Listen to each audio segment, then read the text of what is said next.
You are listening to the Central Indiana Sports Report, episode 199.2.2. Grant Shouse reports on Marion's thrilling win over New Haven in the Bellmont Sectional Championship. We also previewed the regional between Tipton and Manchester at the Berry Bowl. You're listening to the Central Indiana Sports Report with your host, Greg Mengelt. Grant Shouse, you texted me last night after Marion's win over New Haven, their first sectional championship since 2020, right? Yeah, it was And after a 5-year drought. how did you describe it?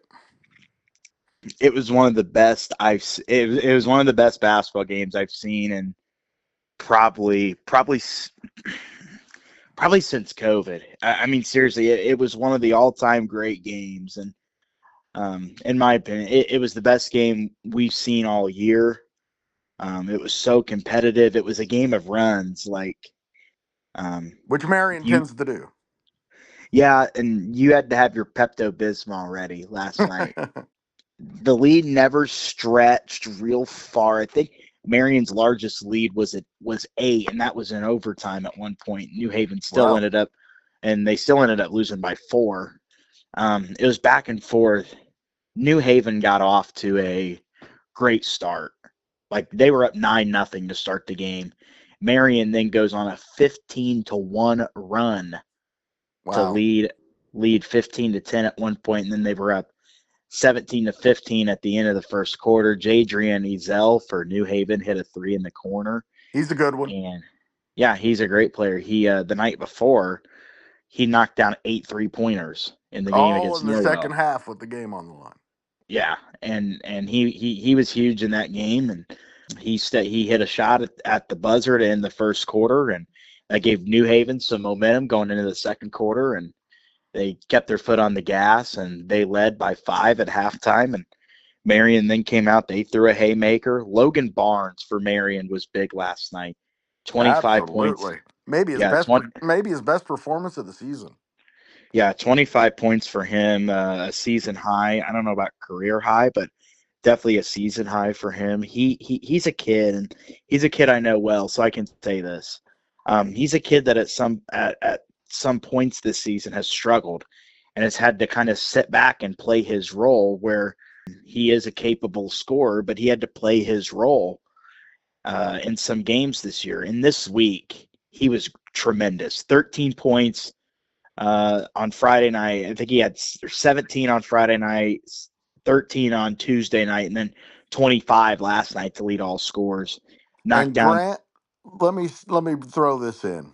Yeah. It seems like every single night since, I don't know, halfway through the season, Tim Jones is somewhere between 15 and 20 points, and just one of the most consistent players in Central Indiana. He actually didn't score. He actually didn't score a point until close to the end of the first half. He was Wow. scoreless, and he took over. He had a tremendous game. He was the reason they won the game. He hit big free throws in overtime. Got to mention Amar Rogers made some big plays. Big night. One of the biggest factors in the defensive end of the basketball was Kobe Johnson. He only had like 8 points, 6 or 8 points, but forced, I bet, 4 or 5 turnovers, got some big rebounds. He was big for Marion.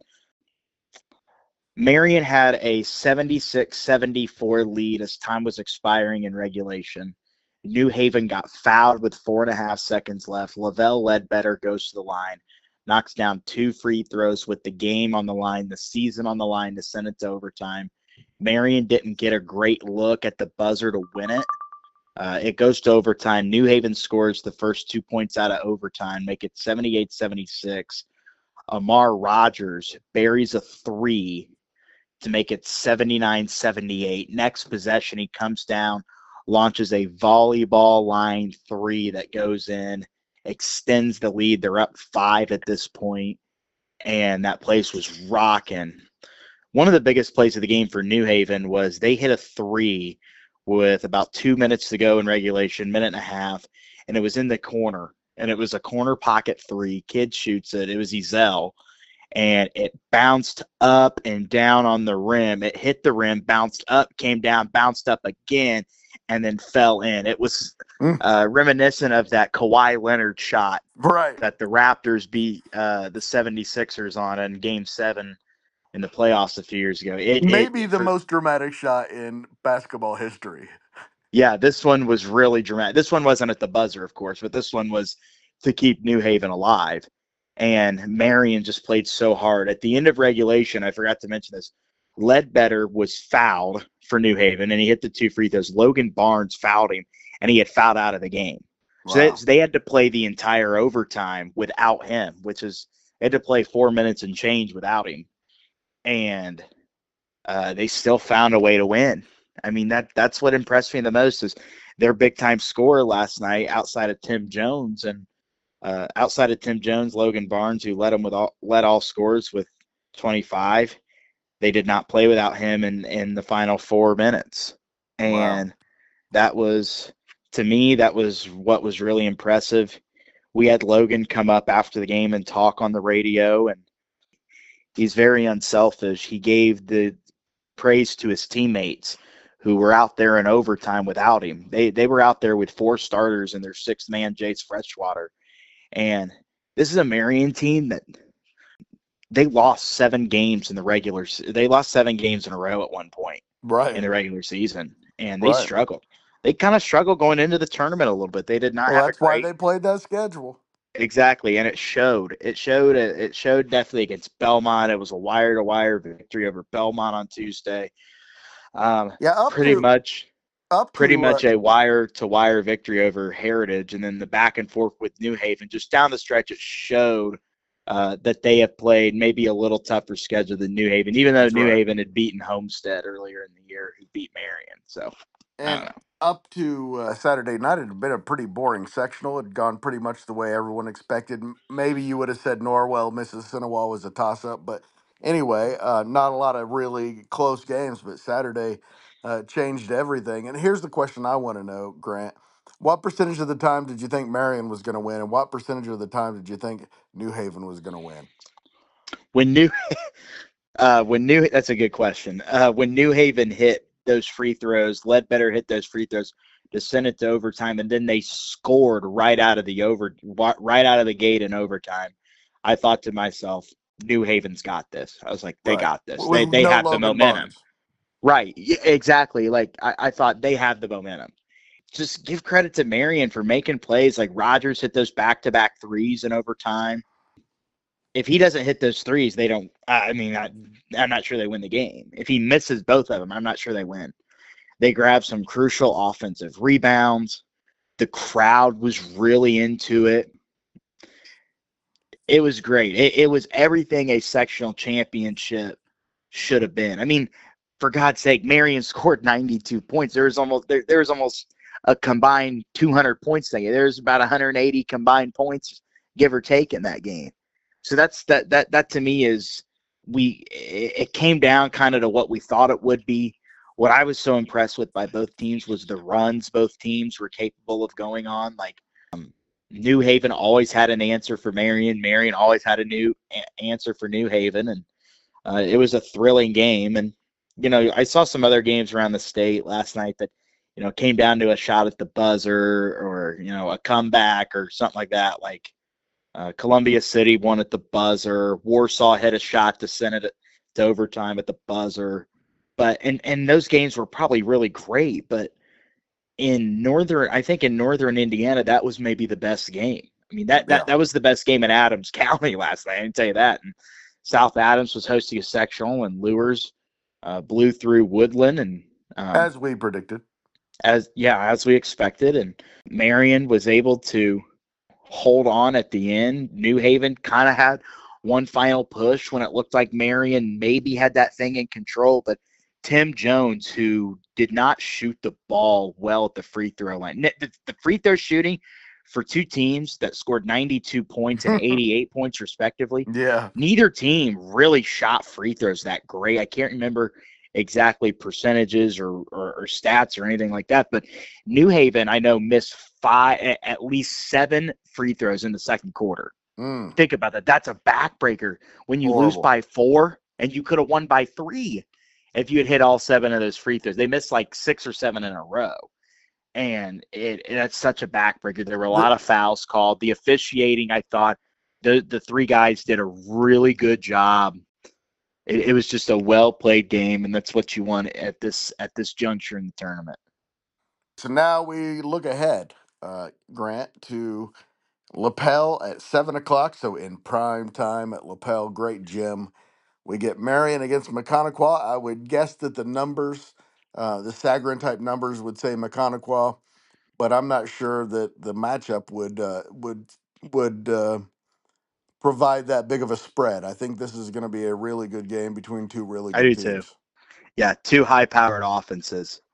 And I think Marion has a little more horsepower, a little more firepower than McConaughey has, but we know what McConaughey is capable of with Josiah Ball, A.J. Kelly, their 2 leading scorers. And Ball is a 2,000-point scorer, scored his 2,000th point in the sectional this past week, and he's the all-time leading scorer at McConaughey. And a great point guard in A.J. Kelly. Yeah, A.J. Kelly's tremendous. He's a tremendous – McConaughey, I wouldn't say wouldn't be as good, but McConaughey may have not won as many games this year if it was just Josiah Ball out there and not A.J. Kelly. I mean, Right. and they have other guys too. Devin Murray's capable. Yes. They have other guys on Fuddy that Kyle, team that you Fuddy can't you Kyle. cannot go Yeah, without mentioning Fuddy Kyle. can't forget Fuddy Kyle, and they And in have all one of my seriousness, he's their rebounder. He's the guy who goes and gets it and turns the possessions into offense. So and they have maybe one of my absolute favorite human beings, favorite coaches in John Burris at McConaughey. Here's an interesting headline, and I'm joking when I say this, Greg, but don't cut this part out of the podcast. I want people to hear it, all right? then whatever But you want. I'm joking when I say this, though. But in all seriousness, the interesting headline here, you have to go back to 2000, I think it's 2008, 2009, Tipton High School, regional semifinal, Saturday morning, Fort Wayne Lures versus Southwood. The coach at Fort Wayne Lures is James Blackman. The coach at Southwood is John Burris. Wow. Fort Wayne Lures has Deshaun Thomas, who is Of course. locked for Mr. Basketball. Was another deep run in the tournament away from breaking Damon Bailey's all-time scoring record. That's right. Like he was going to break it. And Southwood came out in the morning game with guys Spencer Crin, Parker Stauffer, Adam Dubuque. Coach Burris still talks about this game to this day. We talk about it all the time. And Southwood beat Lures. They had the horse, and they shocked Lures. They shocked the world that day and knocked off Lures. Coach Burris says he still has people that, that have told him they remember where they were when they saw that score come across that Southwood had knocked off Lures. And it wasn't long after that, Coach Blackman left Lures to go back to his alma mater at Marion. And ever since then, James Blackman and John Burris, who are 2 very similar coaches, have not coached against each other since that game. And that was in like, the regionals. Coach Blackman probably feels like he owes him one. Yeah. And that was in the regional semifinal that day at Tipton, and Southwood obviously beat Lures. And then Southwood ended up coming back that night and upset Garin Catholic. So the magic of March was in Southwood's favor that day. But that team was really good. That team was really talented. And they ended up getting upset in the 2A semi-state against Wheeler at Lafayette Jeff. And a lot of people think had they gotten by Lures, that was the Southwood team that probably could have won a state championship. But they have not coached against each other since. Their teams have not played each other in a regular season setting since then. I don't know, obviously summer scrimmages, that kind of stuff, you don't count that. But I think that's a cool storyline to have. I talked to Coach Burris after their win last night. I sent him a congratulatory text, and I said, next Saturday is going to feel a lot like 2009 there at Tipton. And he replied back, he goes, Grant, I appreciate that. And he goes, the rematch with Coach Blackman's going to be awesome. So I know he's looking forward to it. I know Coach Blackman's probably, thinking about revenge, and that's going to be a fun one to see down there at Lapel. And that's exactly why we love having Grant Shouse on the Central Indiana Sports Report. Insights like that, Grant. Thank you so much. We look forward to talking to you throughout the week about IU and the Big Ten and the coaching search, Yeah. and about high school basketball as we approach the regional. Yeah, it's going to be a good week. Saturday's always a great day. One of the best. I'm not going to be at that Marion McConaughey game. I'm going to the Tipton-Manchester game Ooh, that at should be a good one. Logansport. Yeah, so I'll have some reports for you, and looking forward to this week. Going to be a good one. So, Grant, let me ask you a question then, since you're Yeah, going to be covering that one. Who's the best player in that regional? I don't want to be bulletin board material because We, Grady Carpenter and Gavin Benton at Manchester they're I going to be know. college teammates I at know. Grace. They played on the same AAU team together. I know I Grady real know. well. That's I why don't I'm know trying to Gavin get you as to pick one. oh, you're putting me in a tough spot. Um, they're two different type of players where it's hard to compare them. I have no I idea how would good say of a defensive player is Gavin, because he's Grady really is good. outstanding on defense. Gavin Benton is an outstanding defensive player as well, and he is the Wabash County's all-time leading scorer, over 2,000 points. He actually scores 2,000th point when just a couple days after Josiah Ball at McConaughey conference round That's scored his right. 2,000th That's point. right. So two good players in that conference, but scored his 2,000th point on Friday against Rochester. He needed 4 going into the game. He has over 1,000 rebounds. This is a kid that should not be overlooked. Same with Grady Carpenter. Yeah. Like those two dudes, I have Grady a feeling, Carpenter broke Matt Waddell's, Tipton's all-time leading assist record. That should tell you everything yeah. you need to know about him. And he can play defense 1 through 5, can play offense 1 through 5. Um, Here's a good one for you. This another thing that came from Coach Burris before the McConaughey game. He told me, he goes, Grady Carpenter. The way I would describe his passing, because he can pass the ball maybe better and as good as anyone in the state, maybe the best passer in the state. Coach Burris says he could stuff a suitcase with a bunch of things if it was zipped shut. That just goes to show how great of a passer he is. In that aspect, Carpenter's a better passer. Benton is a better rebounder. Carpenter's probably a little more, he's more of a guard, whereas Benton is more of kind of a small forward, power Wing. forward. Yeah. He's a wing. Grady Carpenter can play 1 through 5, but his primary position is he's the point guard.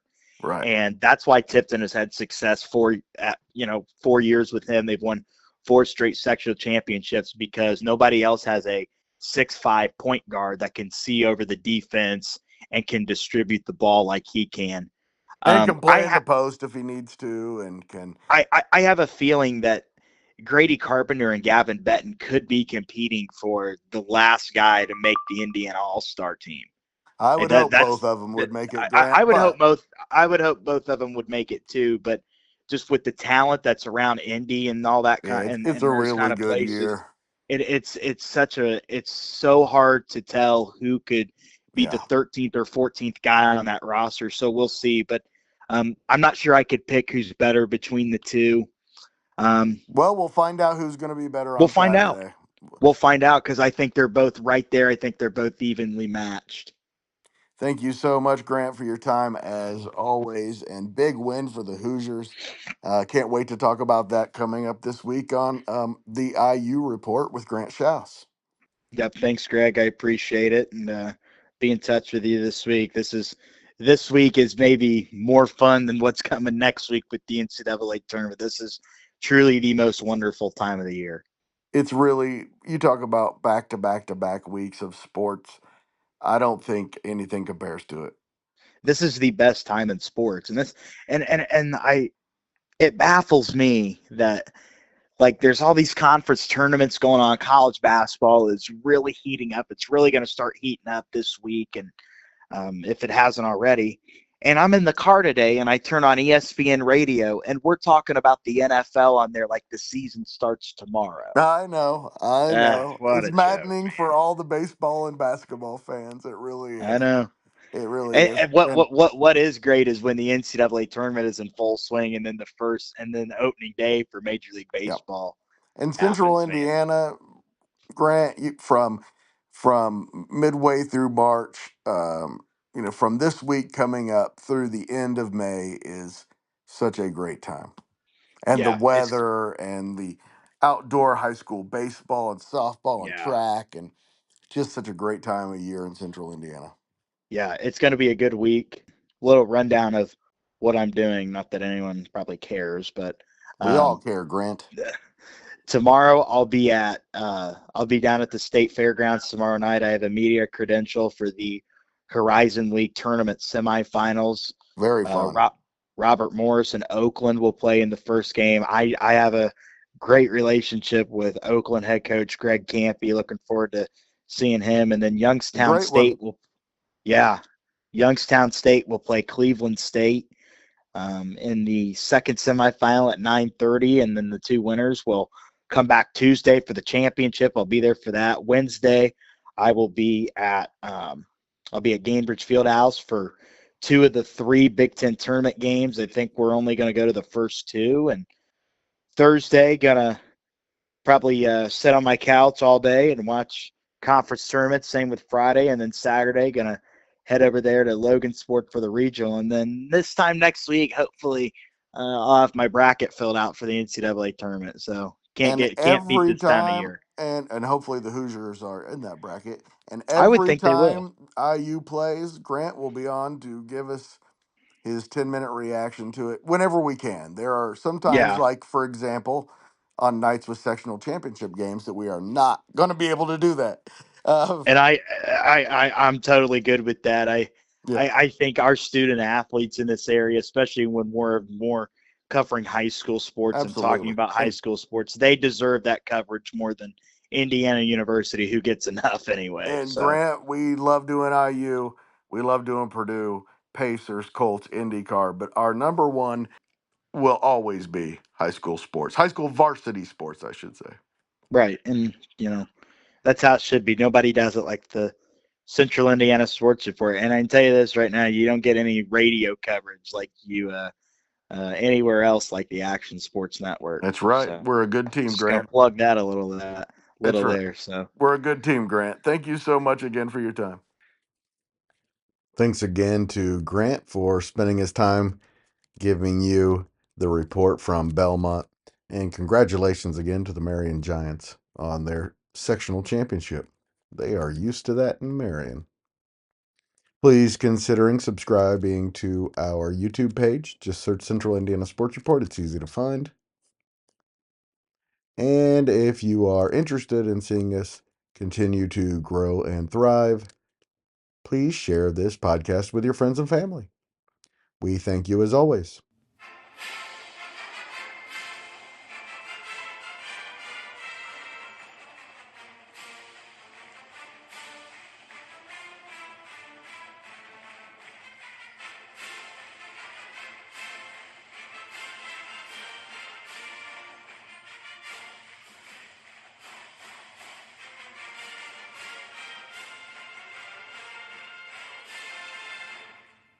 What? You're still here?